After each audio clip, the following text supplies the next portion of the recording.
India TV YouTube channel को subscribe करें और बेल आइकन दबाएं। नमस्कार, मैं हूं ज्योत्सना पाटनी। बुलेटिन में बात पंजाब की करते हैं, जहां कांग्रेस में मचा सियासी घमासान खत्म होने का नाम नहीं ले रहा है।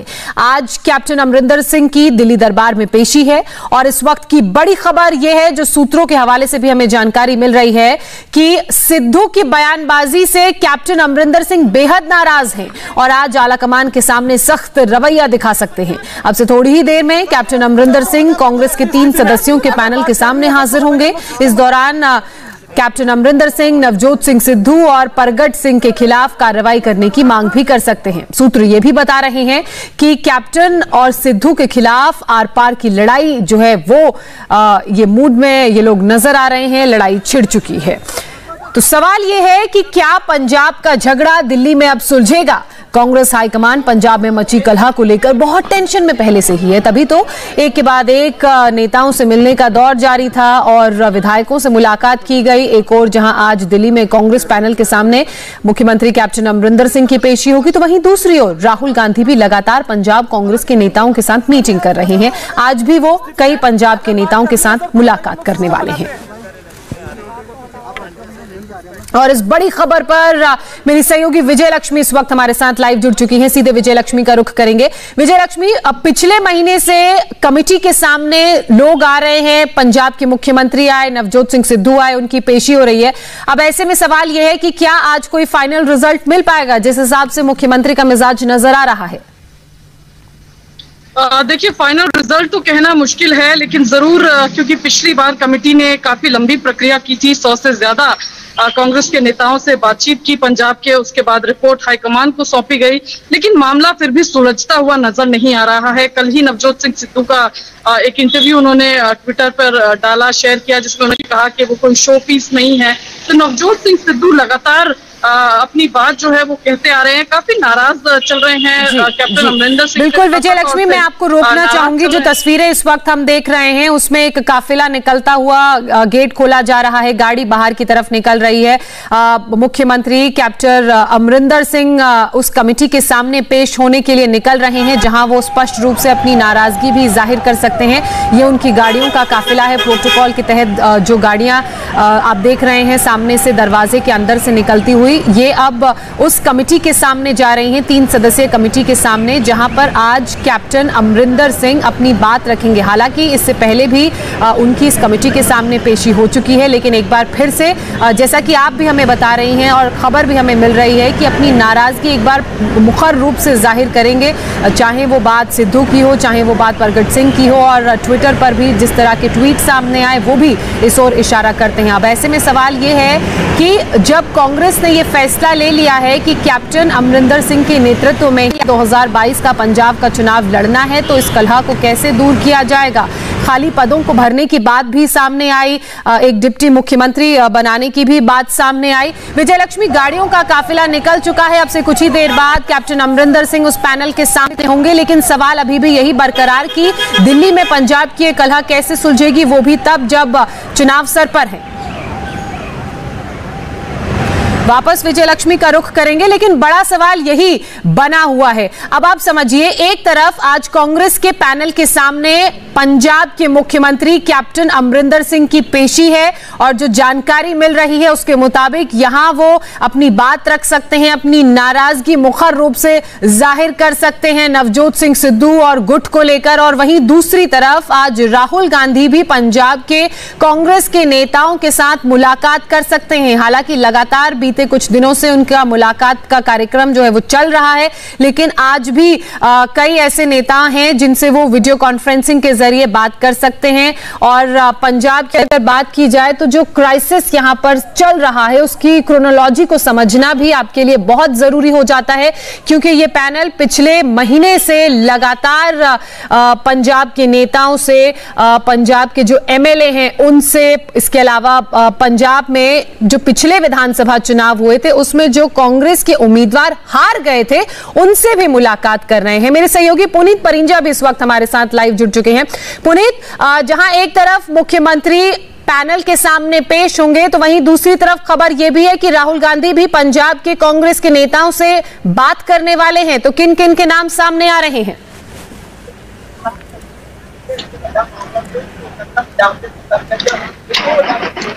पुनीत, आपको मेरी आवाज मिल रही है? जी। वो कौन से ऐसे नेता हैं जिनसे राहुल गांधी का आज मुलाकात का, बैठक का कार्यक्रम है? देखिए, जाहिर तौर पर जिस तरह से लगातार कांग्रेस के अंदर जो घमासान मचा हुआ उसको लेकर आज राहुल गांधी जो है वो अलग अलग नेताओं से बात कर सकते हैं, जिसके अंदर सुखजिंदर सिंह रंधावा है कैबिनेट मंत्री, और उसके अलावा रजिया सुल्ताना है। उसके अलावा अगर विधायक में बात करें हम तो यहाँ पर कुलबीर जीरा है और कुलजीत नागरा हैं, जो लगातार कैप्टन के खिलाफ अपना रुख अपनाए हुए हैं। प्रगट सिंह है, वो भी लगातार सरकार के खिलाफ बोल रहे हैं, खासकर जब से ये नौकरी वाला मामला सामने आया है। उसके अलावा चरणजीत सिंह चन्नी है, ये कैबिनेट मंत्री हैं, और राजकुमार वेरका हैं, ये भी विधायक हैं। तो ये तमाम जो लोग हैं इनसे राहुल गांधी आज 1-to-1 मुलाकात कर सकते हैं।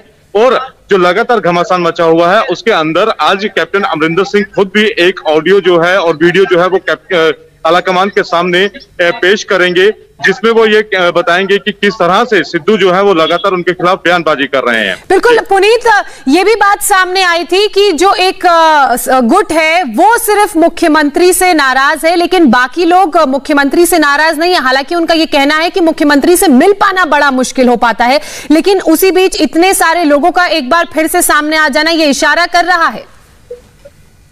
बिल्कुल, जिस तरह से ये आ रहा था कि कुछ लोग जो है वो मुख्यमंत्री के खिलाफ है और बाकी उनके साथ है, लेकिन जिस तरह से जो नौकरी वाला प्रकरण हुआ उसके बाद जो काफी लोग हद तक साथ थे वो भी खिलाफ होते हुए नजर आए और उन्होंने खुलकर कैप्टन अमरिंदर सिंह के इस रुख की आलोचना की। न सिर्फ कैप्टन अमरिंदर सिंह की बल्कि कैबिनेट में जो 5 मंत्री थे उन्होंने भी कैप्टन अमरिंदर सिंह के खिलाफ खुलकर आवाज उठाई, जिसमें सुखजिंदर सिंह सलारिया है, कैबिनेट मंत्री हैं, रजिया सुल्ताना है, चरणजीत चन्नी है, तृप्त राजेंद्र बाजवा है। उसके अलावा रजिया सुल्ताना, ये तमाम जितने भी मंत्री थे उन्होंने खुलकर आवाज उठाई। हालांकि ये था कि जो 5 मंत्री हैं वो कैप्टन के हक में थे और 4 जो थे वो कैप्टन के खिलाफ थे। तो लेकिन उसके बाद काफी हद तक क्लियर हुआ कि कैप्टन के ऊपर लगातार जो है वो दबाव बनता जा रहा है और ये पूरा प्रकरण था, इसने भी आग में घी का काम किया जो सरकारी नौकरियों में एमएलए के बच्चों को नौकरी दी गई। अच्छा पुनीत, मेरे को एक चीज और समझाइए, ये जो सारे लोग मुख्यमंत्री के खिलाफ हैं, क्या ये नवजोत सिंह सिद्धू के गुट में शामिल हैं या ये उस फ्रंट के से भी अलग हैं?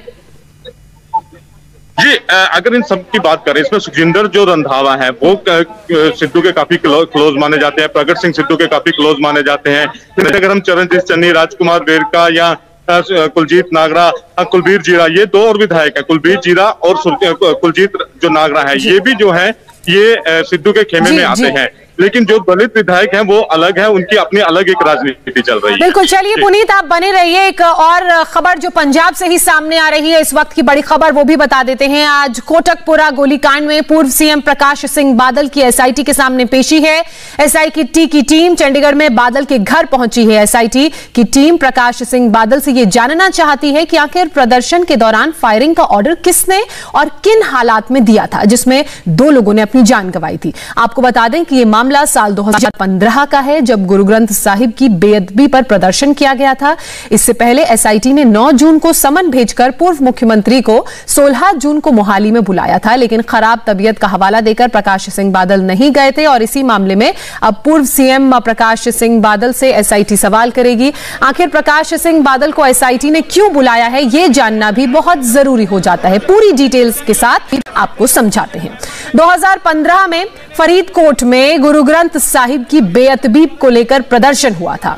आपको बता दें कि बहिबल कला और कोटकपुरा में जबरदस्त विरोध इसका किया गया। इस दौरान प्रदर्शनकारियों से पुलिस का टकराव हुआ था और पुलिस की हवाई फायरिंग में 2 लोगों ने अपनी जान गंवाई थी। इस गोलीकांड की जांच के लिए एसआईटी का गठन किया गया था। हालांकि हाईकोर्ट ने एसआईटी जांच 3.5 साल बाद खारिज कर दी थी और नई एसआईटी बनाने का आदेश दिया था।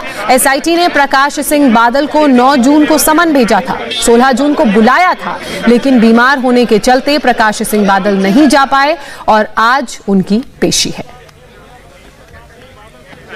अब 2 तस्वीरें आप अपनी टेलीविजन स्क्रीन पर देख रहे हैं। पहली तस्वीर में आप देख रहे हैं कि पंजाब के जो मुख्यमंत्री हैं कैप्टन अमरिंदर सिंह, वो पेशी के लिए जा रहे हैं उस पैनल के सामने जो कांग्रेस ने गठित की है। पंजाब में जो अंदरूनी कलह चल रही है उसको लेकर। और दूसरी तस्वीर एसआईटी के सामने आज पूर्व पंजाब के मुख्यमंत्री प्रकाश सिंह बादल की पेशी। मेरे सहयोगी पुनीत परिंजा लगातार हमारे साथ बने हुए हैं। पुनीत, ये दोनों ही तस्वीरें पंजाब से सामने आ रही हैं, एक पुराना मामला है और एक ताजा मामला। अब इन दोनों ही तस्वीरों के लिहाज से हम पंजाब की पॉलिटिक्स को समझें और 2022 के आगामी चुनावों को देखें तो बहुत महत्वपूर्ण हो जाता है। बिल्कुल बिल्कुल, और ये जो नई एसआईटी बनाई गई है इसका एक अहम योगदान हो जाता है, क्योंकि हाईकोर्ट ने ये आदेश दिया है कि 6 महीने के अंदर जो नई एसआईटी है वो अपनी रिपोर्ट जो है वो हाईकोर्ट के समक्ष ही रखेगी। और खास तौर पर कि जो कोटकपूरा और बरगाड़ी जो कांड हुआ था जिसमें 2 लोग जो थे वो मारे गए थे पुलिस फायरिंग के अंदर, और इसमें आरोप ये लगाए गए थे लोगों वहां पर जो प्रदर्शन कर रहे थे उन्होंने पुलिस पार्टी पर हमला कर दिया था जिसकी वजह से गोली चलानी पड़ी थी। और जो एसआईटी का काम है वो यही है यहाँ पर कि एसआईटी ये जांच करेगी कि गोली चलाने के आदेश किसने दिए थे, क्योंकि प्रकाश सिंह बादल उस समय के मुख्यमंत्री थे। 2015 का यह मामला है और उस समय जो सुमित सैनी थे वो डीजीपी हुआ करते थे, उनसे भी पूछताछ की जा रही है और इधर एसआईटी इनसे भी पूछताछ कर रही है। जो पहली एसआईटी थी उसको हाईकोर्ट ने खारिज कर दिया था और क्योंकि उन्होंने अपनी जो रिपोर्ट थी वो लगातार मीडिया के सामने पेश कर दी थी, जिसके बाद हाईकोर्ट ने उसके ऊपर आपत्ति जताई थी। और उसके बाद जो उसके अध्यक्ष थे कुंवर विजय प्रताप जो कल आम आदमी पार्टी में भी शामिल हुए हैं, और इसी वजह से कल जो विपक्ष है वो उनकी मंशा पर सवाल उठा रहा है कि उनको आम आदमी पार्टी में जाना था, इसलिए उन्होंने इस तरह की रणनीति अपनाई। बहरहाल अब जो नई एसआईटी है वो यहाँ पर पहुंच चुकी है। मेरे पीछे प्रकाश सिंह बादल का घर है, यहाँ पर उनका सरकारी आवास, और यहीं पर जो 3 सदस्यीय एसआईटी है उनसे पूछताछ कर रही है। और हाईकोर्ट के आदेश के बाद 6 महीने के अंदर इन्होंने अपनी जो रिपोर्ट है वो सबमिट करनी है। उससे पहले इन्होंने पहले भी बुलाया था, लेकिन प्रकाश सिंह बादल ने तब अपनी सेहत का हवाला देते हुए आने से मना कर दिया था। बहरहाल अब एसआईटी यहाँ पर पहुंच चुकी है और यहाँ पर अंदर सवाल जवाब जो है वो किए जा रहे हैं। बिल्कुल, ये जो नई एसआईटी की टीम का गठन हुआ है वो क्या क्या सवाल पूर्व मुख्यमंत्री से पूछ सकती है, क्या इसकी कोई जानकारी आपके पास? बिल्कुल बिल्कुल, यहाँ पर अगर हम नई एसआईटी की बात करें तो उनका जो मुख्य जो एजेंडा रहेगा कि गोलीकांड की वजह क्या थी, किसने आदेश दिए, क्यों आदेश दिए गए, क्या उसको रोका नहीं जा सकता था, या क्या आपको पता था कि जब गोली चलाई गई। ये इस तरह के तमाम जो सवाल होंगे वो एसआईटी जो है वो प्रकाश सिंह बादल से पूछेगी। क्या ये गोली चलाने के पीछे मंशा क्या थी, क्या इसको उस समय जो डीजीपी थे उन्होंने आपसे पूछा या नहीं पूछा। और उसके बाद जो डीजीपी से भी उस समय के जो है एसआईटी क्वेश्चनिंग कर चुकी है और प्रकाश सिंह बादल से कर चुकी है, उसके बाद दोनों की तुलना की जाएगी कि आखिर दोनों में सच्चाई क्या है, क्या कोई विरोधाभास तो नहीं है। अगर विरोधाभास होगा तो उसके बाद दोबारा फिर एक बार पूछताछ की। बिल्कुल, पंजाब की राजनीति से जुड़ी हुई ये दोनों ही बड़ी खबरें लगातार पुनीत आप नजर बनाइए, हम आपके पास और अपडेट के लिए रुख करेंगे। फिलहाल वक्त हमारे लिए एक छोटे से ब्रेक का हो चला है। ब्रेक के बाद यूपी चुनाव में ओवैसी की एंट्री। नमस्ते, मैं हूं मीनाक्षी जोशी। वीडियो और खबरों से अपडेट रहने के लिए India TV YouTube channel subscribe करें, बेल आइकन दबाना ना भूलें। जुड़े रहें इंडिया टीवी के साथ।